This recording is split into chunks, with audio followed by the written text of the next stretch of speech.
आणि मग प्रवासाला सुरुवात करतो आपला. हर मध्ये मित्रांनो तुम्ही पाहू शकता आता आपण पंबम ब्रिजवर आत पोहोचलेलो आहे. तर मित्रांनो पाहू शकता दोन्ही साईड या साईडने समुद्र आहे, त्या साईडने समोर मध्ये पूल आहे. पुलाने आपण चाललोय रामेश्वरम नवे ज्योतिर्लिंगाच्या दर्शनासाठी. हे जे आहे ते पंबम ब्रिज आहे, जे की मोठे जहाज जात असतात तेव्हा, तर त्यावेळेस हे ब्रिज उघडलं जाते वर होते आणि त्या ठिकाणी जहाज जाण्यासाठी मार्ग मोकळा होते.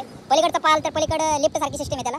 ते मोठे जहाज जात असेल तर लिफ्ट सारखं वर येते ते, मग जहाज गेल्यानंतर परत खाली येते. शक्यतो रेल्वेसाठी मित्रांनो रामेश्वरम जाताना छोटासा पंक्चर झालेला आहे. त्या पंक्चर काढून परत प्रवासाला सुरुवात करतो. तर पाहू शकता तुम्ही छोटासा पंक्चर झालेला आहे या ठिकाणी आपलं. हर हर महादेव. हर हर महादेव, जय शिवराय. तुमचं सर्वांचं स्वागत करतो परत एकदा नवीन ब्लॉगमध्ये. तर काल रात्री या ठिकाणी पेट्रोल पंपावर आपण मुक्काम केला होता. आता सर्व काही आवरलेलं आहे आणि 6:15 वाजल्यात. तर आता आपण प्रवासाला सुरुवात करतो मित्रांनो. कारण की तामिळनाडूमध्ये तसं म्हटलं तर पेट्रोल पंप मंदिरात थांबून देत नाही, पण काल आपल्याला पेट्रोल पंप या ठिकाणी थांबून दिलं. खरं त्यांचे मनापासून आभार. तर आता निघतो मी मित्रांनो प्रवासाला. ब्लॉग कंटिन्यू करा. तर प्रवासाला सुरुवात केलेली आहे मित्रांनो, पाहू शकता तुम्ही. आज काय तर होळी वाटतं मित्रांनो. सर्वप्रथम तुम्हाला सर्वांना होळीच्या मंगलमय शुभेच्छा. तर लांब लांब पाहू शकता दुकान आहे आपल्याला. एक तर नाश्ता पण करायचं होतं मित्रांनो. नाश्ता म्हणजे चहा आणि बिस्किट खायचं होतं. नाश्ता तर काय या ठिकाणी भेटत नाही. तर बघू पुढं टोल प्लाझाचं काहीतरी गेट दिसतंय, त्या ठिकाणी भेटलं तर भेटेल आपण. चला मित्रांनो निघूयात. हर हर महादेव. टोल नाक्यावर देखील काहीच नाही मित्रांनो, दुकानं नाहीत या ठिकाणी चहाची. तर बघू पुढं काय भेटतंय का.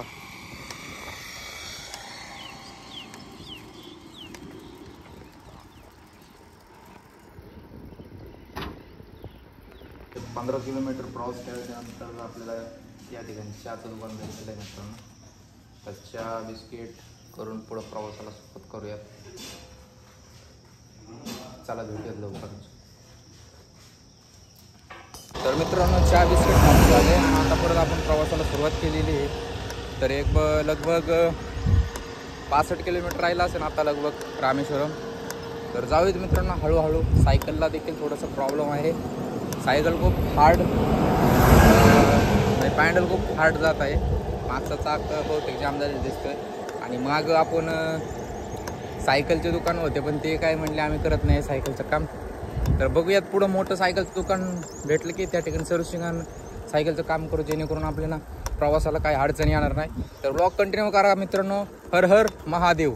तर मित्रांनो आज आपल्याला पूर्णपणे व्हेज हॉटेल भेटलेलं आहे. या ठिकाणी आपण चौकशी केली किचनमध्ये जाऊन. अंडं वगैरे काय ठेवलेलं नाही, कारण की आता रामेश्वरम पाहिलं तर या ठिकाणून एक 55 किलोमीटरच्या अंतरावर आहे. तर या ठिकाणी आता यांना कारण की नॉनव्हेज तर ठेवत नाही लागणार, कारण की खूप असे सारे भक्त असतात की जे जात असतात त्यांना व्हेज ठेवत लागते. त्यामुळं या ठिकाणी आपल्याला व्हेज हॉटेल सापडलं. आता इडली खाऊयात, नाश्ता वगैरे करूयात मस्तपैकी आणि मग प्रवासाला सुरुवात करूयात मित्रांनो. तर मित्रांनो आता इडली वगैरे आलेली तो आणि मग प्रवासाला सुरुवात करतो आपलं. चला लवकरच संपून प्रवासाला सुरुवात करतो. तर इडली वगैरे खाऊन झालेले मित्रांनो. तर आता प्रवासाला सुरुवात करतोय. थोडं सायकलचं देखील काम करायचं आपल्याला, पण सायकलचं काही शॉप बघावं लागेल भेटते का, नाहीतर मग हळूहळू जावं लागेल पुढं बघावं. दर्शन झाल्यावर बघायचं आपण सायकलचं काम करायचं आहे, पण आधी दर्शन वगैरे करू मग बघू. मग 1-2 दिवस राहिले तरी चालेल. दर्शन झाल्याच्या नंतर मग सायकलचं व्यवस्थित काम करू, मग प्रवासाला सुरुवात करू. तर चला मित्रांनो प्रवासाला सुरुवात करूया. तर मित्रांनो आपल्याला लेफ्ट साईडने टर्न घ्यायचं आहे रामेश्वरमसाठी. तर या ठिकाणून लेफ्ट घ्यायचे जे की रामेश्वरम रोड जाते, राईटने कन्याकुमारी. तर कन्याकुमारीला आपण नंतर जाणार आहोत. पहिलं रामेश्वरम ज्योतिर्लिंगाचं दर्शन करू, मग तिकडून कन्याकुमारी केरळ जाणार. चला मित्रांनो जाऊयात.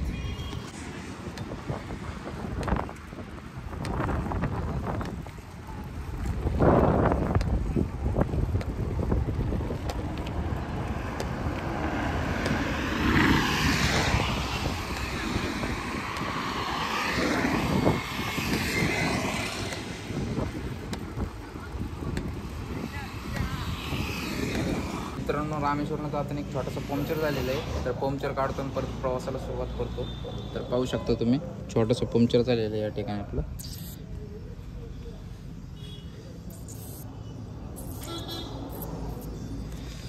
व्ह्यू बघायचं का मित्रांनो तुम्हाला. या समुद्र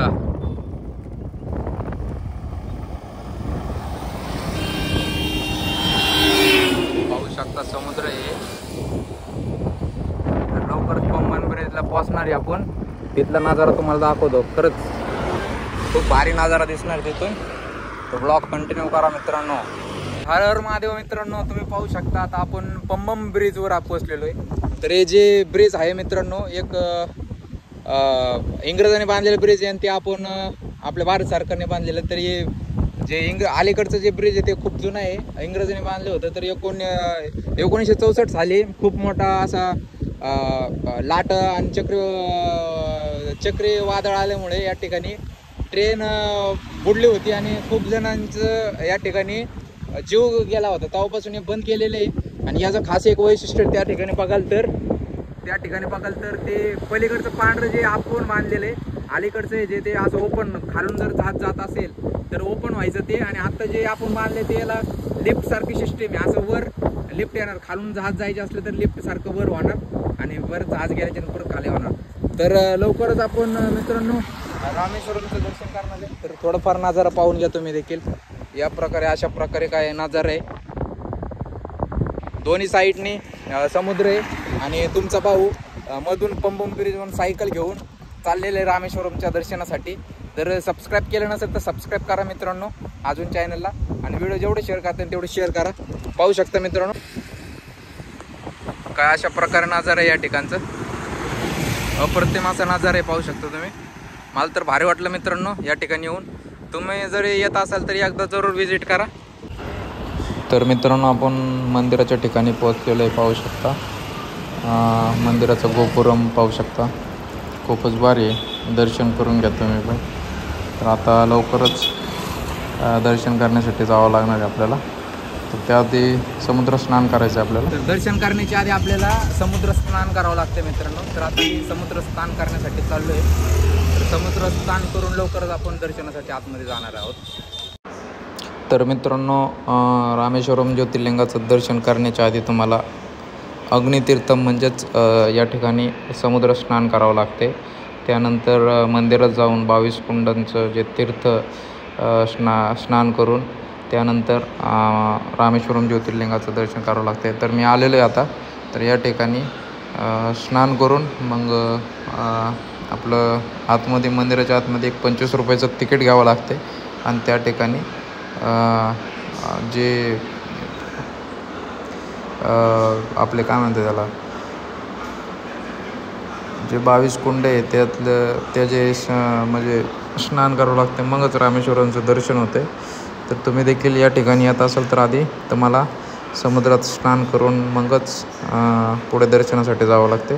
तर चला मित्रांनो निघूयात आपण. समुद्र स्नान झालेलं आहे आपलं. तर आता 22 कुंडासाठी जे की आतमध्ये एक 25 रुपये तिकीट आहे, ते तिकीट काढून 22 कुंडामध्ये स्नान करून मग आपले रामेश्वरम ज्योतिर्लिंगाचं दर्शन करूयात. तर चला मित्रांनो. तर आता आतमध्ये आलेलो आहे मित्रांनो. आता 22 कुंडाचं स्नान करायचे. 25 रुपयाचे एक पावती घ्यायची, त्याच्याने तुमचे स्नान करण्याचे. तर मित्रांनो पाहू शकता आपण आतमध्ये आलेले आहे 22 कुंडांचं स्नान करण्यासाठी. तर काय अशा प्रकारे या ठिकाणी आपण स्नान करतोय. तर प्रभू श्रीरामाने या ठिकाणी बाण मारला होता, तर तेव्हा हे 22 कुंडांचं निर्माण झालेलं आहे. तर सर्व नद्यांचं पाणी या ठिकाणी आहे. तुम्हाला 22 तीर्थांचं या ठिकाणी स्नान झाल्यासारखं वाटतं. तर या ठिकाणी याल तर एक 25 रुपयाचं तिकीट तुम्हाला घ्यावं लागते आणि या ठिकाणी तुम्हाला सर्व 22 कुंडांचं स्नान की मंदिराद्वारे केलं जाते.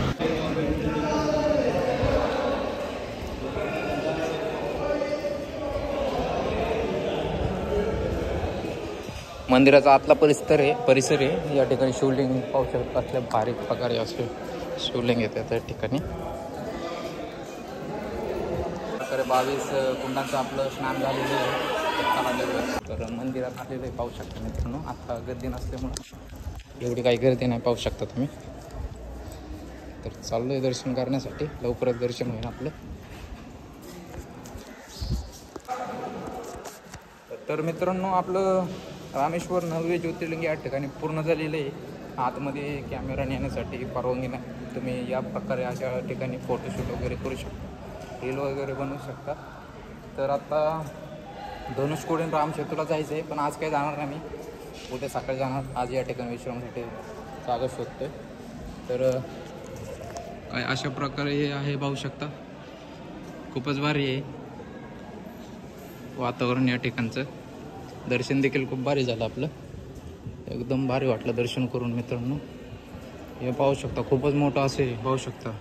पिलर सगळे किती पिलर आहेत पाहू शकता, खूप पिलर आहेत, खूप म्हणजे प्रमाणाच्या बाहेर पाहू शकता तुम्ही. एवढे पिलर आहेत या ठिकाणी. तर खूप भारी वाटलं मित्रांनो. तुम्ही देखील या आणि दर्शन अवश्य करा या ठिकाणी आल्यावर.